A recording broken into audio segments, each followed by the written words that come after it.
Hi everyone. ఈరోజు టమాటా, పుదీనా 2 mix చేసి చట్నీ ఎలా ప్రిపేర్ చేసుకోవాలో మీకు ఈ వీడియోలో పూర్తిగా చూపిస్తాను. ఈ వీక్ నేను కూరగాయలు తీసుకోవడం మర్చిపోయాను. అయితే ఇంట్లో ఉన్న వాటితోనే ఈ రెసిపీ ప్రిపేర్ చేశాను. పుదీనా టమాటా చట్నీ రెసిపీ అయితే చాలా బాగా వచ్చింది. ముందుగా స్టవ్ ఆన్ చేసుకొని గిన్నె పెట్టుకొని ఇది వేడెక్కాక ఇందులో ఆయిల్ని యాడ్ చేసుకుందాం. తర్వాత కొన్ని పచ్చిమిర్చిని యాడ్ చేసుకుందాం. తర్వాత ఒక 5-6 వెల్లుల్లి రెబ్బలను యాడ్ చేసుకుందాం. పుదీనా యాడ్ చేసుకుందాం. మీ దగ్గర ఎంత పుదీనా ఉంటే అంత యాడ్ చేసుకోవచ్చు. ఈ పుదీనా నేను తీసుకొచ్చి 1 వీక్ దాటింది. అందుకే కొంచెం పండుబడినట్టు అయిపోయింది. కానీ దాని టేస్ట్ అయితే ఏం చేంజ్ కాదు. ఇలా ఒకసారి కలుపుకొని తర్వాత ఇందులో టమాటా ముక్కలను యాడ్ చేసుకుందాం. గ్యాస్ మీడియం ఫ్లేమ్లో పెట్టి కలుపుతూ ఉండాలి. కొంచెం వేపుకున్న తర్వాత ఇందులో 1 స్పూన్ పల్లీలను యాడ్ చేసుకుందాం. తర్వాత టేస్ట్కి సరిపడా సాల్ట్ని యాడ్ చేసుకుందాం. ఒకసారి అయితే అటు ఇటు కొంచెం మంచిగా కలుపుకుందాం.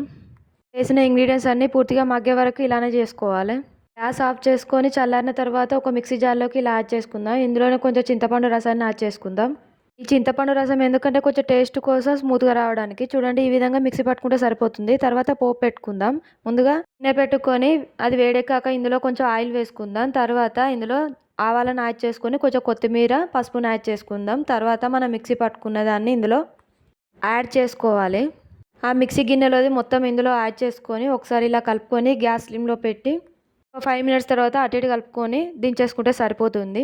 పల్లీలు యాడ్ చేసిన ప్లేస్లో నువ్వులను కూడా యాడ్ చేసుకోవచ్చు. ఏది యాడ్ చేసినా టేస్ట్ మాత్రం పర్ఫెక్ట్గా వస్తుంది. ఇలా చేసుకొని వేడివేడి అన్నంలోకి వేసుకుంటే టేస్ట్ మాత్రం సూపర్ ఉంటుంది. ఇంకెందుకు లేటు, మీరు కూడా ట్రై చేయండి. ఈ వీడియో మీకు నచ్చితే ఒక లైక్ చేసి సబ్స్క్రైబ్ చేసుకోండి. అలాగే నెక్స్ట్ వీడియోలో కలుద్దాం.